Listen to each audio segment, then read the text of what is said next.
October 2nd, 2022. So I'm going to make a batch of ghee today. I made a little bit a while back, but I hadn't made it in a while. I had to retune my skills a bit on it. What is ghee, first of all? Ghee is basically you take butter and you remove all the milk solids and water from the butter, and you come out with a fat. It's very high in butyric acid. It's excellent for digestion. It's an excellent fat for human health. Down the list, want to know more about this, go see Dr. Berg's channel. I'm sure he's got a video on ghee. In fact, maybe I'll share a link here.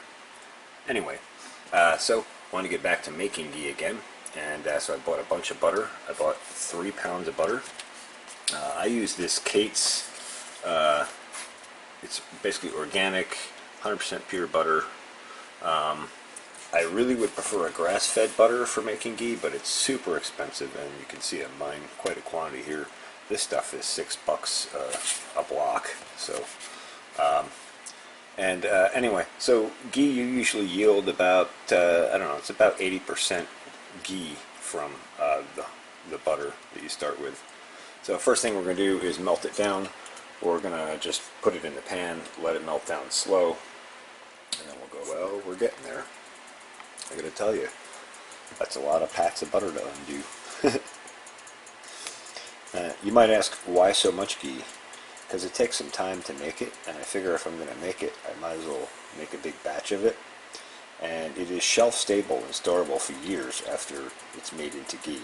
So you can basically stick it in a jar with a lid on it, stick it in the cabinet, and you have basically the fat, the best part of the butter, preserved long term. You can pull it out and use it whenever you want.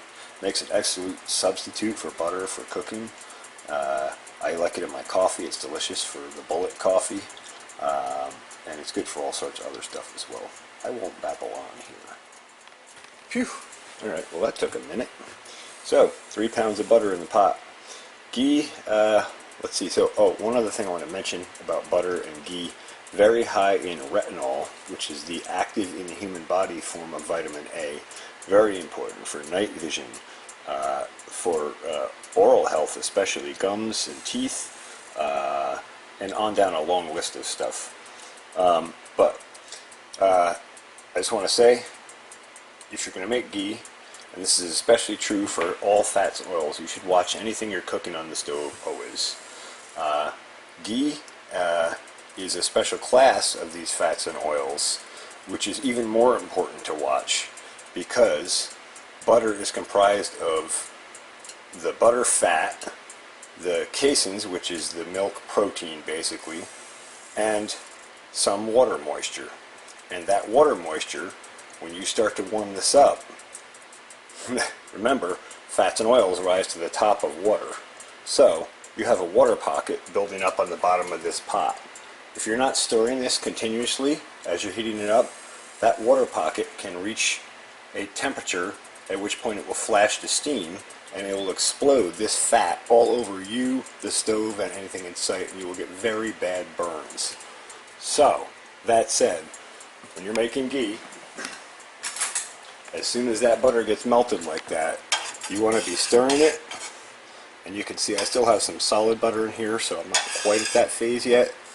I would recommend just leave it on low for a little while and pre-warm your butter so that you're closer to melting point quicker.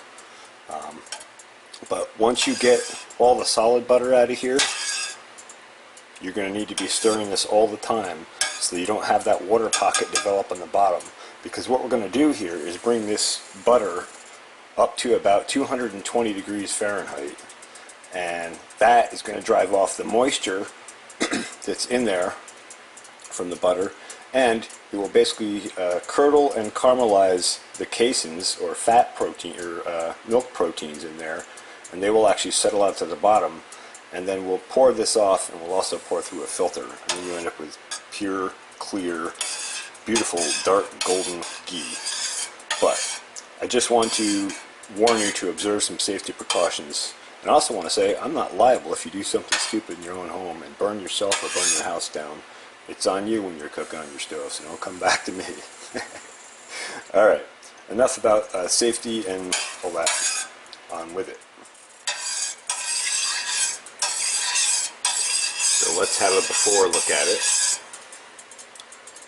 You see all the white, foamy looking kind of stuff? You can see in the spoon it looks like there's kind of impurities in there. That's a combination of the moisture and the milk proteins and all the other parts of butter. We're going to get rid of all of that, and this is going to be a pure golden colored liquid that looks sort of like honey almost. Just that I would show before so you can compare. So it's been about 45 minutes. I've been slowly heating this, stirring it fairly frequently, and we're starting to get to a temperature where we're going to start to approach boiling, basically where we'll start to boil off water. As you reach that point, when you stop stirring for a minute and put the spoon back in to stir, you'll see some bubbles come to the top, and at that point you better stir it pretty much continuously from there on. I would demonstrate, but I don't really want to build up any kind of pressure in that steam in the water layer that's on the bottom of here right now. So I'm going to keep this stirring continuously. I just want to warn you, if you're going to make your own ghee, to be right on top of it and very cautious. Bring it up to temperature slowly, stir it, and stay with the process until you're completely finished. Don't get distracted by something. That's super important. This is super dangerous if you mess it up. Alright, you'll notice we're starting to get a bit of foam here as I'm stirring.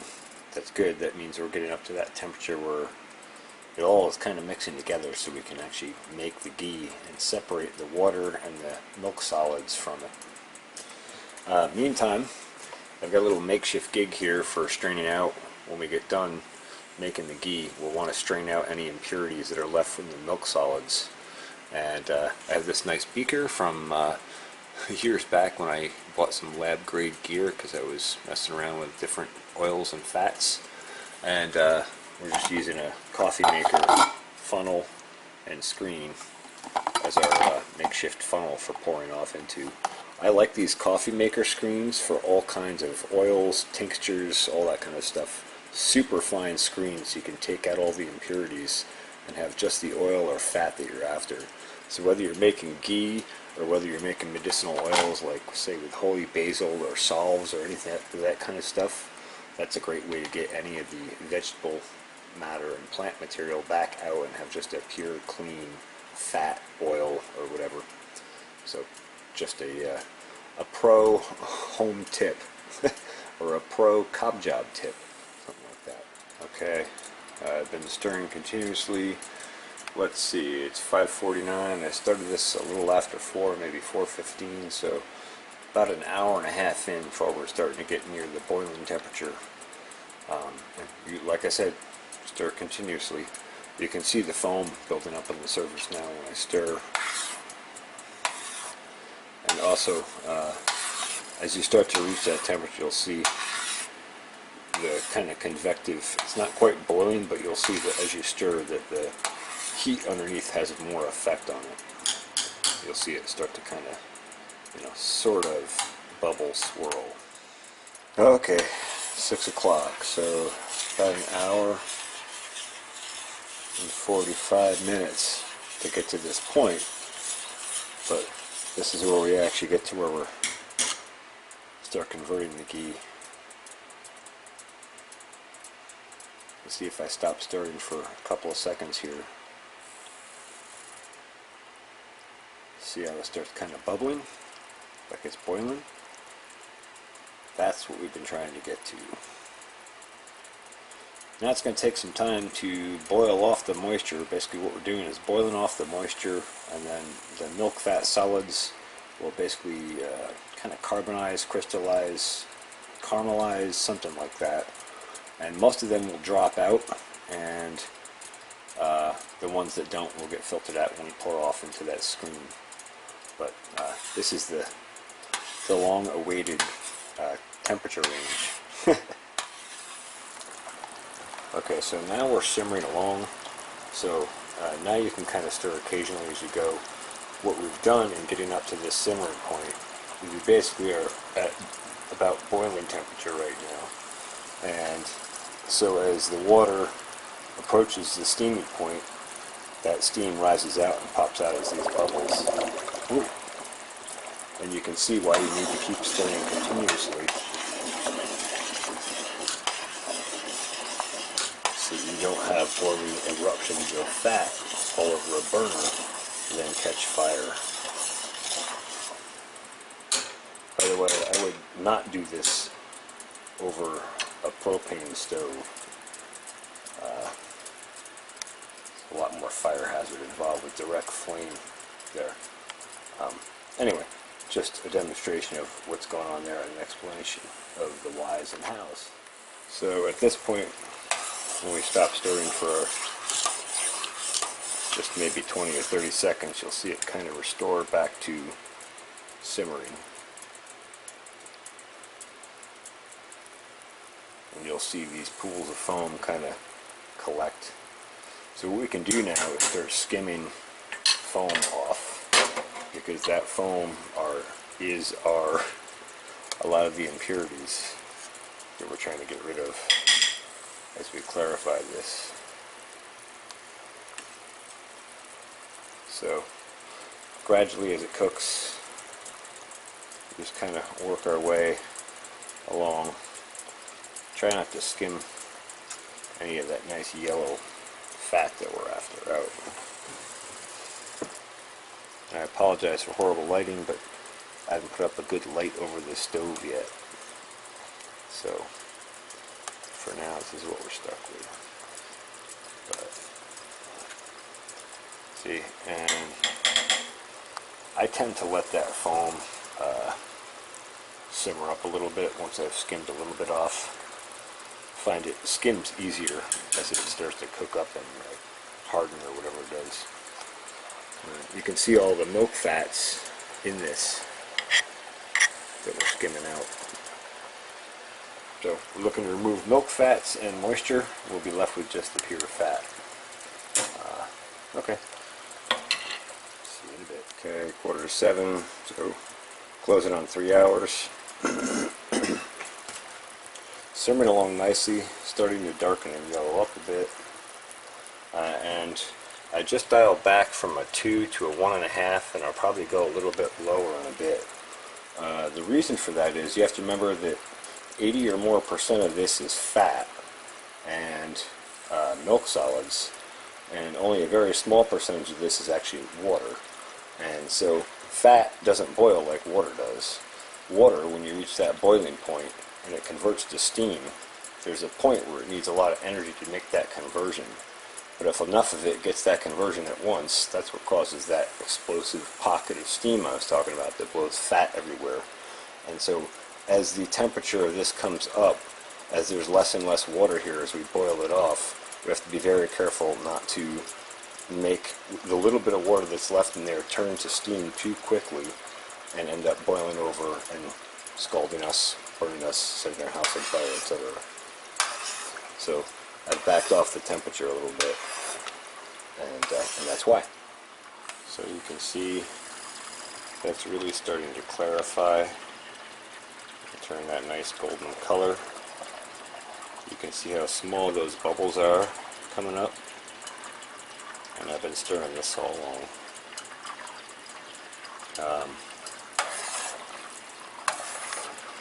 And so pretty soon we'll have most of the rest of the moisture driven off, and that's when the milk solids will start to crisp up. Basically, they'll start to cook, and then what's stuck to the bottom of the pan will pretty much stick to the bottom of the pan. What's on top will tend to fall out. I have been skimming this some more, but you never can get it all. And that's okay. It'll come out in the wash, so to speak. Okay, starting to brown a bit now. You can see the milk solids are cooking up, and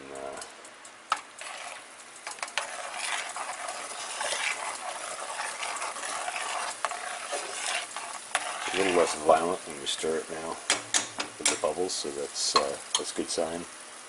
We're starting to get most of that moisture out and get those casings closer to falling out, and it starts to develop this like more of a nutty kind of flavor to it. It's a really nice smell. So I used to use this temperature probe to monitor when I made stuff like this, and also for making like Solve essential oils and stuff. I have to get a new probe for it, or maybe I'll just get a whole new unit because this one doesn't work. So, but basically what's going on here is now as the moisture starts to evaporate out of here, the little bit that's left, the temperature of the fat starts to rise, and at a point it'll rise hot enough that it'll basically burn the casings a little bit, and that'll make them fall out and will drive the rest of the moisture off. With the temperature probe, what I would do is I'd stick the probe in here and I'd monitor and I'd watch it go from like say 200 degrees where it would sit for quite some time while the water was cooking off and boiling like you've seen, and then eventually you'd see a point where with the burner at the same setting, we're now down on like just about a 1. You'll see the temperature start to climb suddenly. It'll go from like 200, you'll see like 205, 210.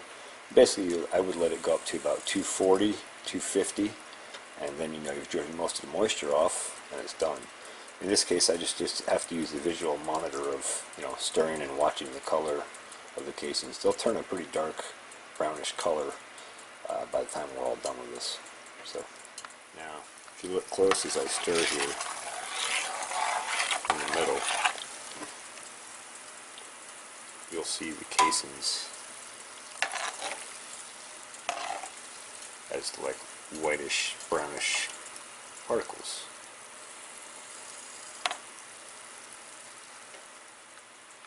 Real quickly, as this is clarifying, I wanted to show you how what I was talking about with convective currents and how those bubbles are rising. As it's starting to clear, you can kind of see down through the whole thing. So, just so you can appreciate what I meant by that. And we're just about getting there. We'll give this a few more stirs and see how it's sitting. Alright, we're basically there. So, skimming back the little bit of foam, you can see very small bubbles coming up, meaning there's very little moisture left in here. Could go a little bit longer, but pretty well set. So, and you can see that the solids from the milk are kind of starting to brown in the bottom. That's a really good indicator that you're basically there. And also, of course, the butter itself is kind of a clear golden color now, as you can see. Alright, I'm going to shut the heat off on this and let it cool a bit, and then we'll start pouring it off. Once the heat's off, another way to see any moisture that's left in it is put the lid on, and when you let it sit to cool for a little bit, if there's still a lot of moisture in there when you lift the lid, you'll have moisture on the bottom of the lid. This has a little bit on it from before, but not too bad.